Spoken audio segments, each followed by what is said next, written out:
We will now move on to Hope as a Catalyst for Social Change with Dr Oded Adomi Leshem, who's a political psychologist, peace activist, and author of the book Hope Amidst Conflict. And there's a book upstairs on the table if you want to start thumbing through it and decide whether you're going to get one. And we're very pleased to welcome Oded here. Thank you very much for coming. Can I just say a note about the programme? We may well take questions after the break so that we get into our coffee break, I think, at more or less the right time, possibly a couple of minutes, 5 minutes late. So we are running really towards time. Anyway, thank you, Oded, and over to you. All right. So, could you hear me well without the mic? All right. So, first of all, I feel very, very honored and privileged to be here with you today. Thanks a lot, Sue, for inviting me and for all the organization of this wonderful conference. Some words about myself. So, I'm a senior research associate at the Hebrew University in Jerusalem. I study political psychology, so this is the attempt to understand political phenomena through the psyches of the people, through understanding the set of beliefs and emotions, perceptions, intuitions that we have, and how that influences political processes and political phenomena. And specifically, I study hope, and I study hope in the context of intractable conflicts. So I study hope. I live in Israel, and I study hope in the context of the Israeli-Palestinian conflict, which is a seemingly hopeless situation, right? So in many ways, I study hope in a place where it is almost absent. And before I start, I want to say something about the current situation back home. This is probably the most dreadful episode in the history of the conflict. We are talking about 100 years of intense conflict. So being the most dreadful episode is, it's a competition, but it's probably the bleakest time. And both Israelis and Palestinians are paying a very, very large price for the stupidity of extreme thinking, both coming from the Israeli government and from the Hamas. So there is a price that people are paying for these very, very nationalistic, extreme, radical understanding of the situation, exclusive in the way that people perceive that they should be the only ones that are living in the country, and for the most of the people that understand that there are two peoples in this land, this beautiful land, that should be somehow shared. So really, it's for me important to say that. I've just been on a conference in Mexico, but I live in Israel. I live in the midst of conflict. I run to the shelter when there are missiles flying over, and I'm also hearing the dreadful news from the Gaza Strip about the casualties there. So this is kind of where I'm coming from. And I'm talking to you today both as a scholar of hope, but also as an activist, as a peace activist that had been working with Israeli and Palestinian colleagues to achieve peace and conciliation in the Holy Land. And I think what we'll try to do today is kind of understand hope in this context. But before we start, what I want to do is ask you, if you have pens or papers, I want to ask you to draw hope. Not what you hope for, but how does hope look like? If you could visualize hope, like how would it look like? You don't have to be Picasso's now, just draw something. How would hope look like? If we could give it some form, what would that be? If you are ready, we'll take maybe another 10 seconds. And if people want to share their drawings, Rachel, I'm going to put you on the spot. You put us on the This is good for me, so my water's not there. Okay, so some rays, something is opening up, something with promise, a dynamic. Yeah. Other drawings, other people want to share? Most of the time when I ask my students or audience to do this, they draw similar things, some positiveness, happiness perhaps, joy, colorful, sometimes rainbows, sunrises, colorful pictures. I want to show you a painting called Hope. It's actually presented at the Tate Museum. It's a painting called Hope made by George Watts. And as you can see, it's not very happy. It's quite gloomy, in fact. Melancholic. We see there is a female figure and it's sitting on the globe, on a globe or some kind of ball, and the ball is almost drowning. So there's a sense of hazard, there's a sense of danger. And her eyes are covered.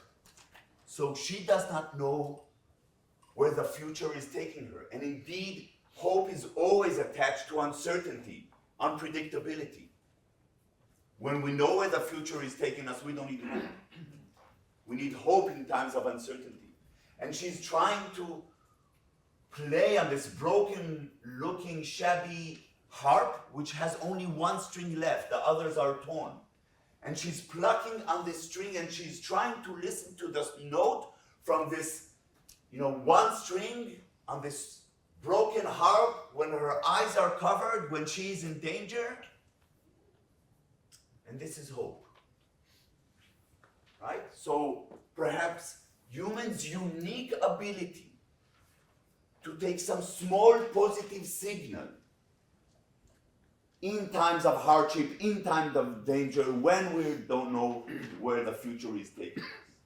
And this is certainly true for people in conflict, and this is certainly true for people who are struggling for equality, self-determination, and social change. And so what we're going to do is kind of go over several of the themes in my book. What I try to do is merge both philosophical and psychological understanding of hope, and do it to examine hope amidst intractable conflicts that have been going on for decades and have created immense sorrow, pain, suffering, casualties.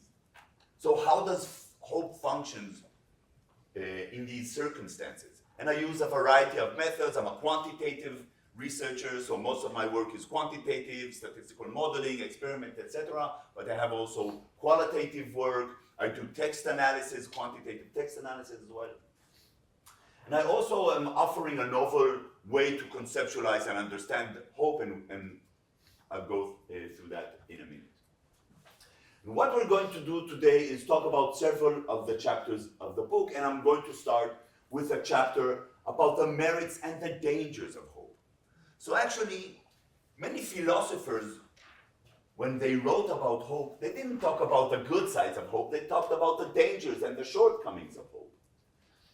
So for example, Nietzsche, right, a very optimistic guy, he said, hope is the worst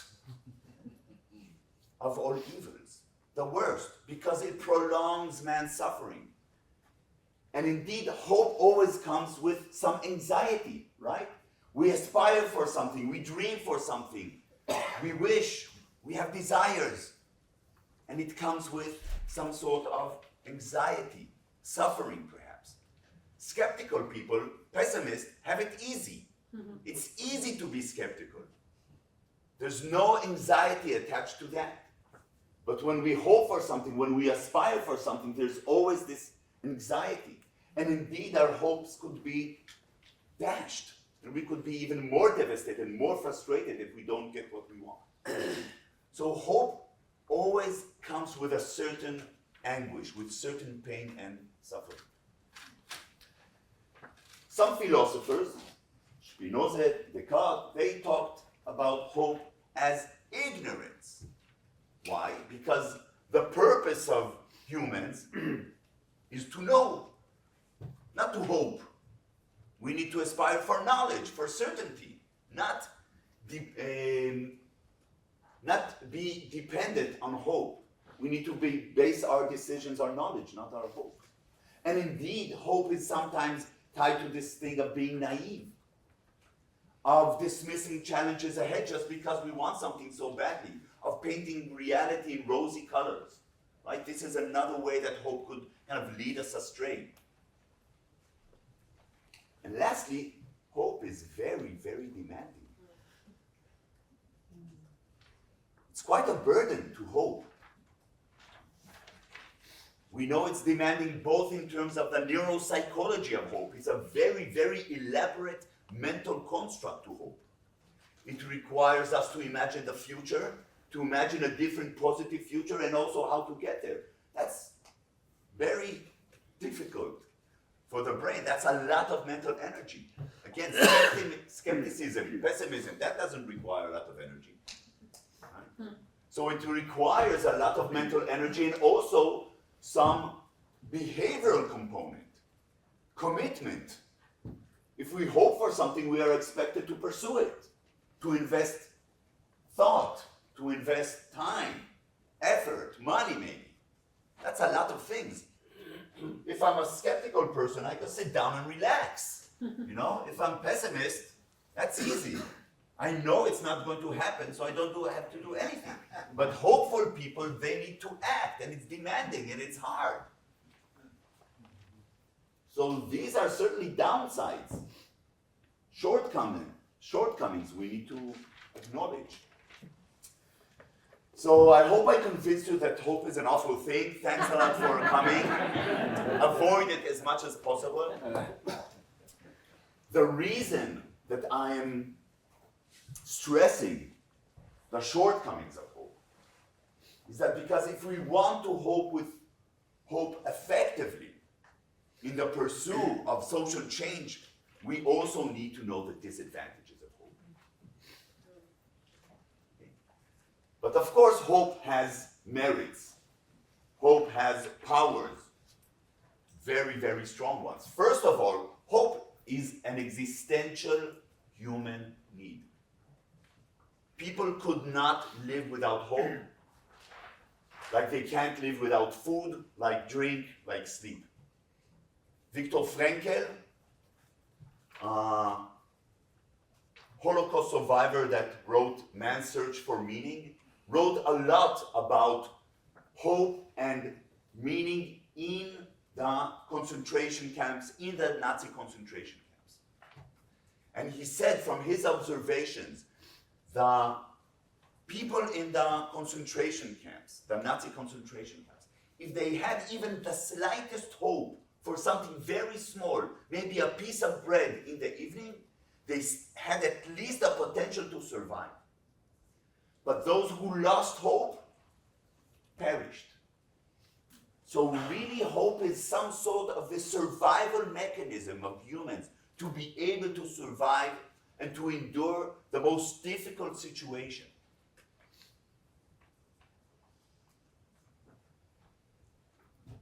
Lionel Tiger, he's an evolutionary psychologist. I love his thoughts about hope. He said, hope has to do with survival and humankind's overestimation of their own success, overconfidence in their own success, is actually what propels humans forward. Right? So many, many, many thousands of years ago, people had a small canoe and said, I could cross this ocean. Right? 10,000 of years ago. And at the beginning they couldn't. But this overestimation, their overconfidence in their success, in their hope, is what actually made them cross continents and then settle around the globe. And in many ways, everything we see around us was made by hope. Every technological advancement, every social advancement is hope-driven. Right? We don't have wings. around you? We don't. But still we fly. How come? For centuries and thousands of years, people have looked at the sky, looked at the clouds, looked at the stars and said, I want to be there. I have hope, I desire to fly. And they didn't succeed, and they didn't succeed. Then they made it. Right? So hope is really the driver of change. Also, social advancement. Think about democracy. People have been living under totalitarian regimes for thousands of years. But they had this hope that their kids will live in a different social structure, one that has freedom, one that allows them to grow. And so they had these wishes, desires, and also this belief that they could do it. And they didn't succeed, and they didn't, and then it happened. And of course, sometimes it's, we're kind of going back a step. But in many ways, all of these things are hope-driven. And actually, we also have some positive, measurable outcomes related to hope. We know that hopeful people have better academic achievements, have better athletic achievements, they actually live longer. So we know that there are some measurable positive outcomes of hope. What I try to do is, in my research, is start to talk about this optimal type of hope. What is optimal hope? Optimal hope is the hope that magnifies the merits of hope and tries to avoid the downsides that we talked about earlier. And we'll talk about optimal hope at the end. So we talked about the good sides and bad sides of hope, but we didn't say what hope is. And there are many very prestigious scholars of hope with us today, and they will agree with me that there is no agreement about what hope is among hope scholars. Certainly, psychologists that study hope have, they disagree on everything. But what I try to do is kind of look for a common denominator, both in literature on hope, but also in common dictionaries. I just opened common dictionaries in many languages and looked at the definition. And the definition is very, very straightforward. What is hope? A desire accompanied by an expectation of fulfillment. Easy. But we already see that there are actually two components here, two dimensions. One is a desire. So in order for us to hope, we need to wish for something, desire, aspire. This is a dream component of hope. Right? And believe or have some belief in the ability to fulfill that. Right? And people differ on these two things, on the desire dimension and the expectation dimension for everything. Let's talk about a hope for equality. Right? Some people could be high or low on these desires for equality, and high or low on their belief that this could happen. And indeed, what I try to promote in my book and in my writings and teachings is that these are the two necessary and also sufficient components of hope.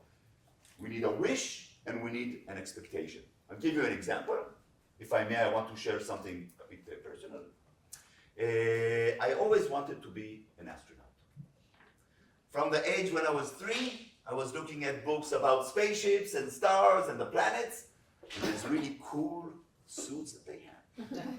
And I wanted to be an astronaut, and I actually still wish to be an astronaut, I have to admit. Okay? But the fact that I'm a university professor, I don't think that, my chances are big. They're actually zero. To be an astronaut. The fact that I am afraid of flights, it doesn't really help me as well.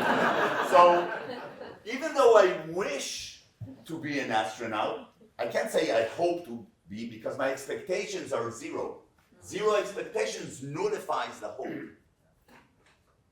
Now, I'll give you a different example. Let's say I park in a no parking zone. And I see someone from the municipality giving parking tickets. I certainly expect to get a parking ticket, but I don't hope to get a parking ticket because my wishes are zero. I don't wish to get a parking ticket, so now the zero wish nullifies my hope here.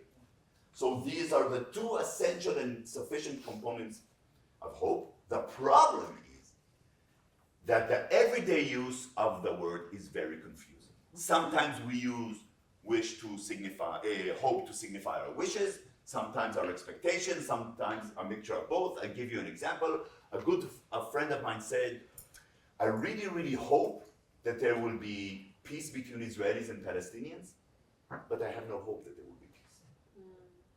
How come you have no hope? You just said you hope. This is because in the first part of the sentence, my friend was referring to her wishes, desires, aspirations for peace. I hope that there will be peace. I wish, desire, aspire greatly that there will be peace between Israelis and Palestinians. But I have no hope, meaning I think the chances are very, very low. My expectations are low. So hope is used in many languages to signify these two components, and which makes measuring hope very, very difficult. If it means different things in different contexts, how could we measure? So what I offer in my book and in my studies is what I call the bidimensional model of hope. This is actually very, very simple. Instead of looking at hope as something that is unidimensional, that has one dimension, we look at hope as something that has two dimensions, and we could plot hope on this bidimensional plane. The first dimension is the wish dimension, and it pertains to how much we want something, we wish for something. How strong is the dream? What are the levels of the desires? Right? How much we hope, in a sense that how much we want something, how important it is to us. And the second dimension is the expectation dimension. What are our assessments of the possibilities? How likely do we think that this goal could be attained? And here we have no hope, both because we are indifferent, we don't really care about that thing, and we think it's impossible. But as we move to the upper right corner, our hope increases, both because we want something more, we wish for it more, and because we think it will happen. Here, by the way, there's no hope because this is certainty. When our expectations are 100%, when we know we got the job, we don't need hope. Right? The most interesting part of hope is this part. When we want something badly, when something is important for us, our desires and aspirations are strong, but we don't think there is a high chance that we could achieve it. Think about, okay, we all hope for good health, right? But think about a person that is now severely ill, right? In fact, the more ill this person is, the more the desires to heal and to recover. But sometimes the less chances, right? Less expectation. And the more the ill is severe, the more we are here. And this is also true for marginalized communities struggling for equality. And this is also true for people who have been locked in 100 years of conflict. They aspire and they desire for this conflict to end, but they believe that this is impossible. A few more points. What happens when one dimension biases the other? So we know that when we measure the correlation between these two dimensions, wishes and expectations, we see that they correlate. There's a significant correlation, but the correlation is not very high. 0.2, 0.3, those of you who know statistics.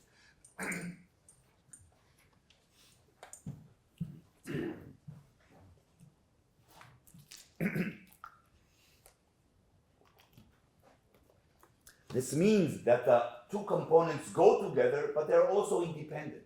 What happens when they're too strongly connected? Two things could happen. The first is what we call wishful thinking. What's wishful thinking? Is when we want something badly, we tend to exaggerate our chances of achieving it. Right? And that could be a problem for those of us who are working for social change, because even if we want something badly, we need to know the challenges that lie ahead. We don't want to paint reality in rosy colors. The second problem is that when we face a lot of challenges, we stop wishing. We stop wishing for this thing. this is also a problem in movements for social change, because the challenges are going to be big. And you don't want, because of the challenges, the big challenges and the obstacles, you don't want to decrease your desires and aspirations for the thing you are fighting for. So these are two problems. What is the opposite of hope? What's the opposite of hope? Fear? Despair? Well, because, excuse me? Certainty? Yeah, certainty is the opposite of hope for sure. But if we look at this bidimensional model, we could see that there are actually two opposites of hope. The first is despair. Despair is that when I want something very badly, but the expectation is in the negative. I know I'm not going to get it. And the more I want it, and the more I'm certain I'm not going to get it, the more I'm desperate. Right? So this is despair here. And the second opposite is fear. This is when I think something is going to happen, but this something is adverse, this something is negative, this something that I don't wish for. Right? And the more this something is adverse, and the more I think it's going to happen, the more I'm fearful, the more I'm concerned and worried. Okay, so fear is here, and despair is here. And lastly, a very important question. Does hope have to be action-oriented? Can I be hopeful but passive? Well, most philosophers, I'm sure you would agree, that hope is always action-oriented. There is always some component of activity when we talk about hope. There's no such thing as idle hope. This is Erich Fromm. There's no such thing as idle hope. If you hope for something and you don't do anything about it, that's not hope. Something similar. Some people call this optimism, right? Rick Snyder said, optimism is hope minus a plan, right? So you could be optimistic or pessimistic and passive. But if you hope for something, there is some sort of action component, and we also see it in empirical evidence. So how much time do I have? 10 minutes. 10 minutes. Okay. So we're going to talk a little bit about a project called the Hope Map Project. I measure hope for peace in conflict zones around the world. You're going to see data from that I collected among Israelis, Jewish Israelis in Israel, Palestinians in the West Bank and the Gaza Strip, and Turkish and Greek Cypriots in Cyprus. There is also a long-living conflict in the island of Cyprus. 4,008 participants, 4 time points. And this is the most comprehensive data set on hope for peace. I'm just going to skip that and first of all show you, this is now data only from Israel and Palestine. Israelis and Palestinians hope for reciprocal peace. What is reciprocal peace? When I define this to participants, I say reciprocal peace is a mutually agreed upon solution that addresses the needs of both peoples. So if I hope for this type of peace, it means that I hope that this peace accord will address my own needs, the needs of my group, but also address the needs and of the other group. So how much do Israelis and Palestinians hope for this type of peace? Now you're seeing results accumulated kind of from 4 time points. This is Jewish Israelis now, okay? And we could see that most observations are here. Most Jewish Israelis, most Israelis wish for this type of peace, but think it is impossible. We also see that some people don't want it, have no wishes or desires for that. And also some people think it's possible, right, in that quote. When we look at the Palestinian sample, the trends are actually similar. Most of the observations are still here. There are more people who don't want it, but there are also more people who think it's possible, want it and think it's possible. When we actually compare the means, we see that the desires on the wish dimensions are identical. Both Israelis and Palestinians desire this type of peace that will address the needs of their people and the needs of their adversaries. But the expectations are very, very low. The means of the expectations are very, very low. People believe it is impossible. Now, another question is, what are the determinants of hope? Could we find variables that predicts Israelis and Palestinians' hope? This is actually now across also in Cyprus, okay? So what predicts Israelis, Palestinians, Cypriots' hope for peace? The first thing we see is acceptance of uncertainty. You know, as people, we hate uncertainty. We like predictability, right? But some people have a harder time with unpredictability and uncertainty, and some people are more comfortable with the fact that life is uncertain. This is kind of a variable, a trait, right? Personal trait. And we see that there is a connection between people's acceptance of uncertainty and the wish dimension of hope for peace. Meaning that people that accept uncertainty, that are relatively okay with the fact that life is uncertain, allow themselves to desire peace more than those who find uncertainty difficult. And this is because for people who have been locked in generations of conflict, like Cypriots and Israelis and Palestinians, for them the conflict is terrible, but it is known, it is familiar, it is certain. Peace is uncertain. How does peace look like? No one knows. Right? So together with this notion of peace comes this notion of unpredictability. So people who are relatively okay with uncertainty allow themselves, open their hearts to this idea of future peace. The second thing we see is that when we ask people to assess the hope of the adversary, they underestimate it. You ask Israelis, do Palestinians wish for peace? Of course not.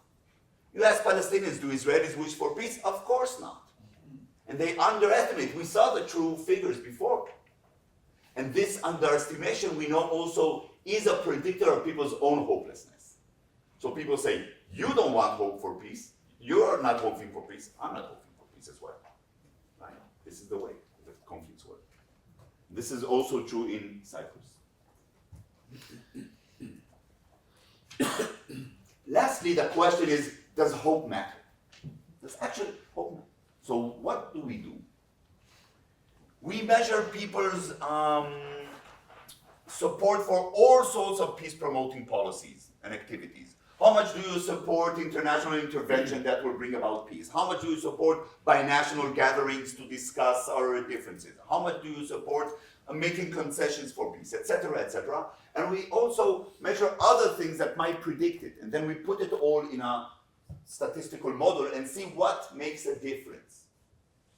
And we could see if hope makes a difference. And as you can see, the biggest predictors, the most robust predictors of people's willingness to support peace initiatives, policies that promote peace, international interventions for peace, are the wish for peace, this is the desire dimension, the wish dimension, and expectation dimension. These are two very robust predictors.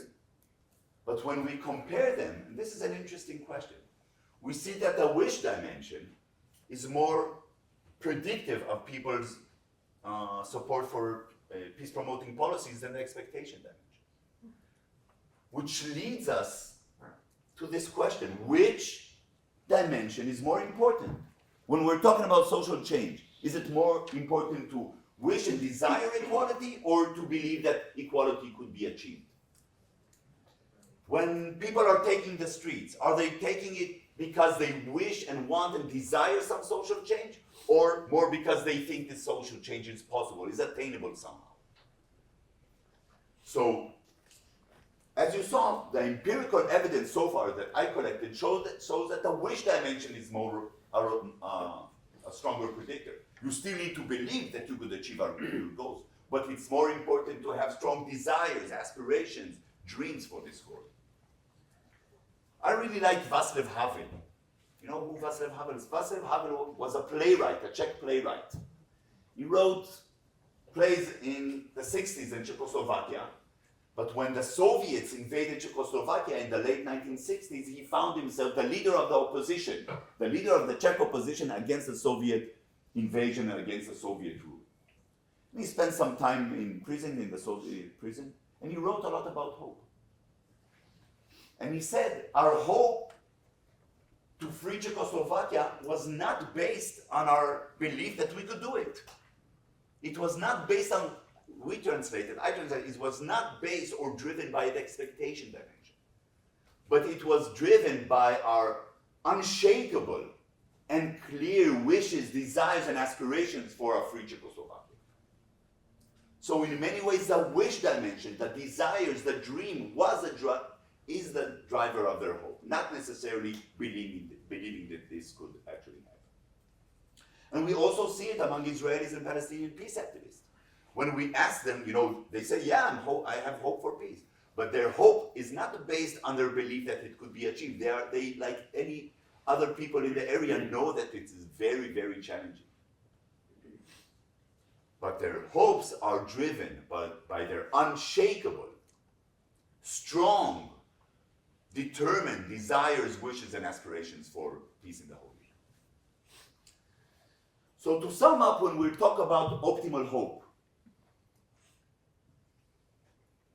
my suggestion is this, okay? We said that hope has two dimensions. Let's imagine like hope has two legs. One is the desires, dreams, wishes, aspirations. That's one leg. The other is the expectations, our assessment of possibility, our belief that we could achieve this goal. Many times we put too much stress on the expectation dimension. We are too much kind of involved in assessing the possibility. Could we succeed or not? What are the chances? Right? There's a huge struggle now in Israel, huge struggle for democracy, because Israel's democracy is going down the drain. And people are out in the street, including myself, including many, many people are out on the street demonstrating for democracy. So people ask me, is there hope? You're a hope expert. Is there hope for democracy? Is there hope for peace? What are they asking? What are the chances? Do we have a chance? Right? What I'm saying, this is an important question, but it shouldn't be the most important question. Or it shouldn't be the only question. When we talk about hope, we need also to ask, how strong are our desires? How clear are our dreams? Could we articulate well and strongly our wishes and aspirations?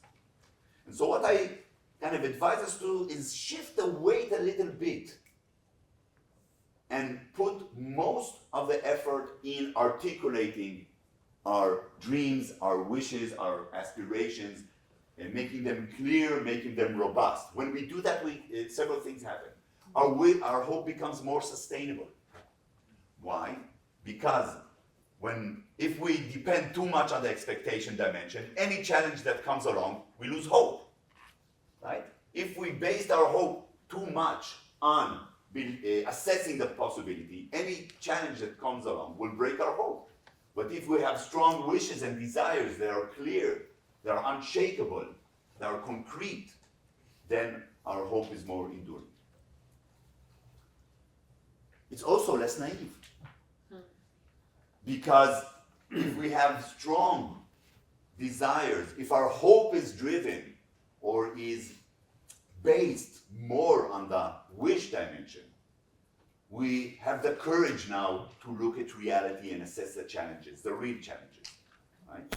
If it's too much based on the expectation dimension, we'll be afraid to assess our chances because maybe we'll see that the obstacles are very, very big.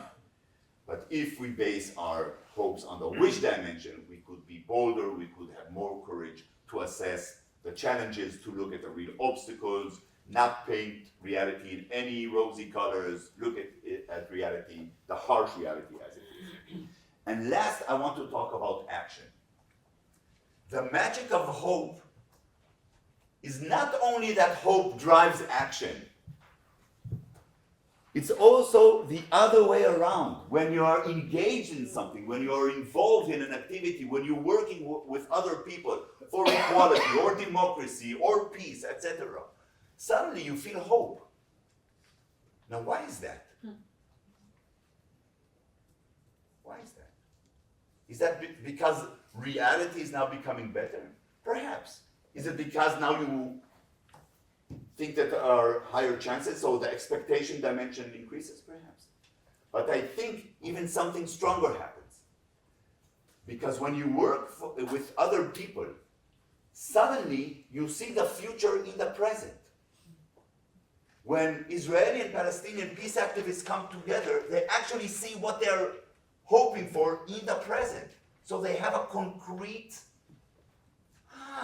this is how it looks. This is how it feels. What joy. It's like an uplifting sensation when you go to demonstrate. I don't know how many of you people go to demonstrate. I've been to thousands of demonstrations. There is some sensation in the air because you walk with other people. You say, wow, yeah, this is how it looks like. When we're marching for democracy and you have all sorts of people, all sorts of sectors coming in, and you have Arabs and Jews, and you have secular, and you have religion, you have LGBT, and everyone is there. This is the democracy we are fighting for. This is how it looks like. This is an uplifting experience. So you kind of summon the future. You call it. My time is up? Yes. My time is up. Okay, so we could chat about this later. If you want, you could, this is a QR code from my website, so you're welcome to scan this, and my publications are there, and contact information, etc. So thanks, everyone.